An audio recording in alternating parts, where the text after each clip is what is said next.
Minasan, konnichiwa. Watashi no channel e yokoso. Today I want to talk about some of the differences between Japanese and British people. I'm talking, of course, from a British perspective, and I'm making this video just to tell you about some of the attitudes and ways of thinking and mannerisms or behaviours that I've noticed in Japan through my 6 years living here. Of course, I'm aware that there are many different types of people in Japan, just as there are in every country, but I want to give the impression that I've had through my interactions with Japanese people, just because it's interesting to understand your own culture through the eyes of someone else. I've certainly learnt so much about my culture through living in Japan. So I hope you enjoy this video, and let's begin.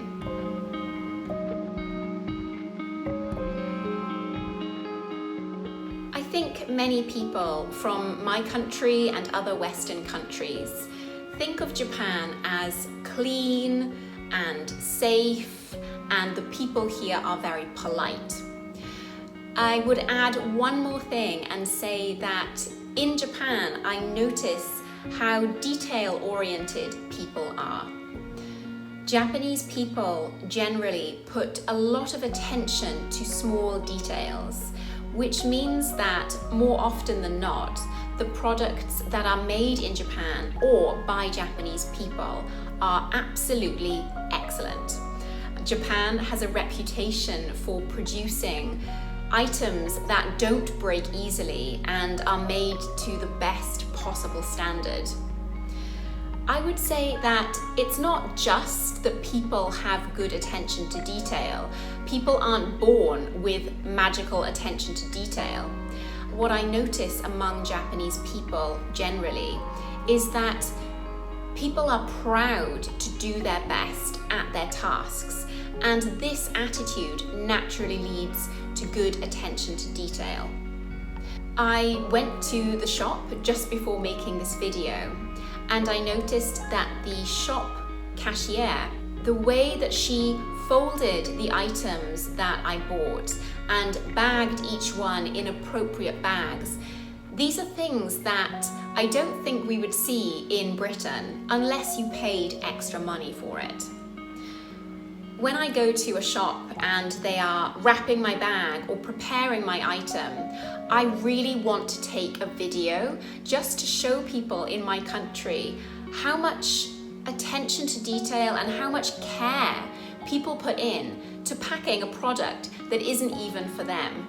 It's this desire to do the very best that you can do and pride in the job, whether it's making, a multi-million-dollar deal, or whether it's cleaning a room which maybe isn't seen by so many people.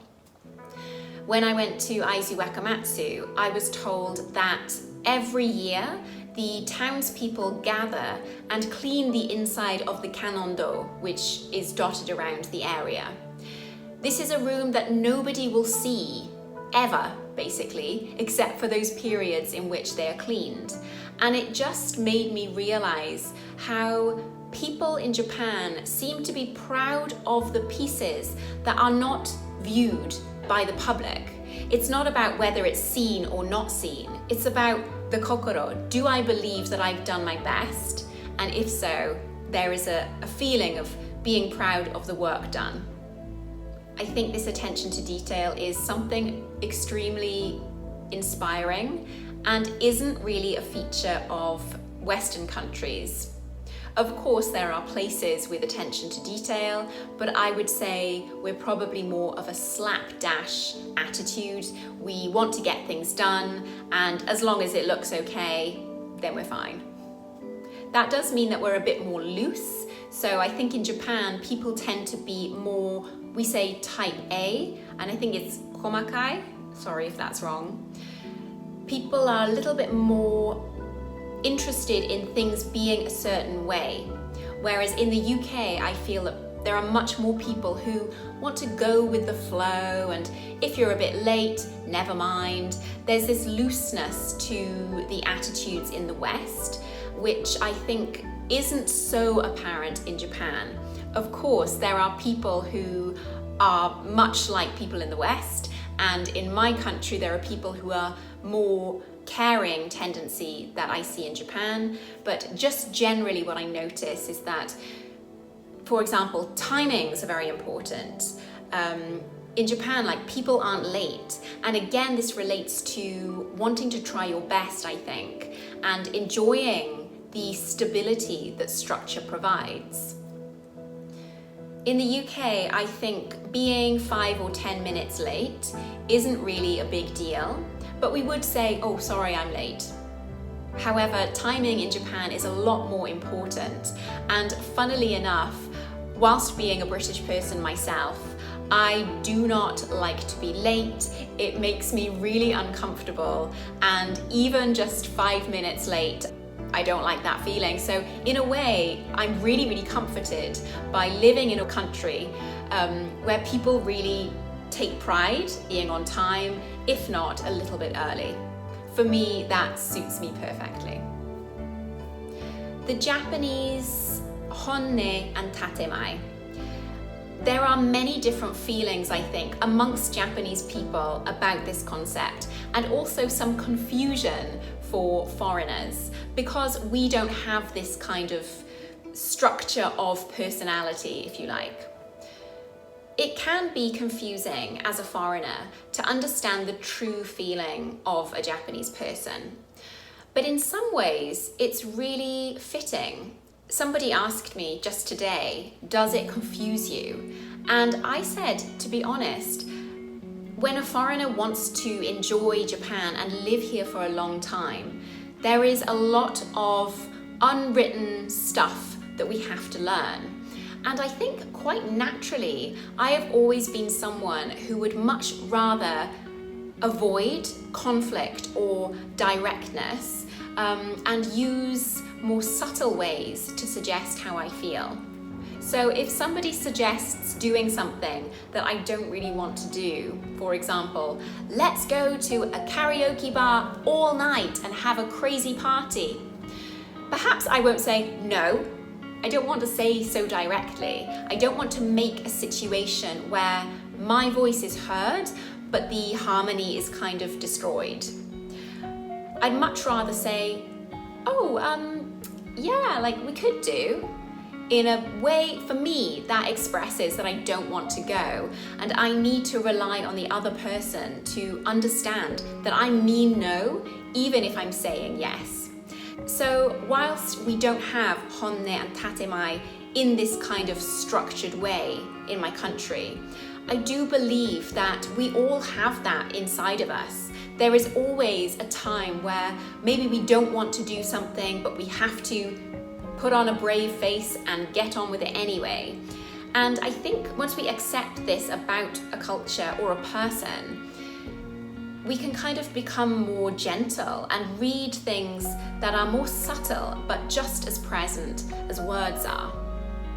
Something quite different about Britain and Japan is that people really don't like conflict. I wouldn't say that British are particularly aggressive, but we are encouraged to assert ourselves and be independent. And to be honest, that was something that I didn't really like so much. I really do not like conflict. And I appreciate that in Japan, maybe something happens and somebody doesn't like it, but they hold it in and let it go. I think it's healthy to express your feelings, but knowing when to do so without causing more conflict inside of you, I think that's quite a healthy thing as well.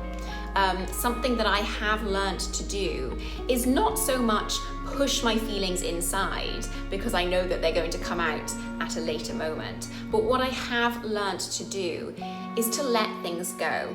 So if someone is pushing past me, do I react? Do I just go, oh, sorry? No, I just let the situation go because I understand that holding on to it or fighting back is just a waste of my own energy. In life, there is always going to be a situation that you don't like, but we have to make the choice to make this a part of our reality or just let it go.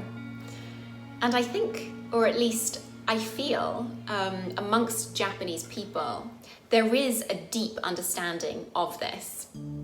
And I think, for me, one of the most important things to think about for health, real health, in every aspect of our lives is balance.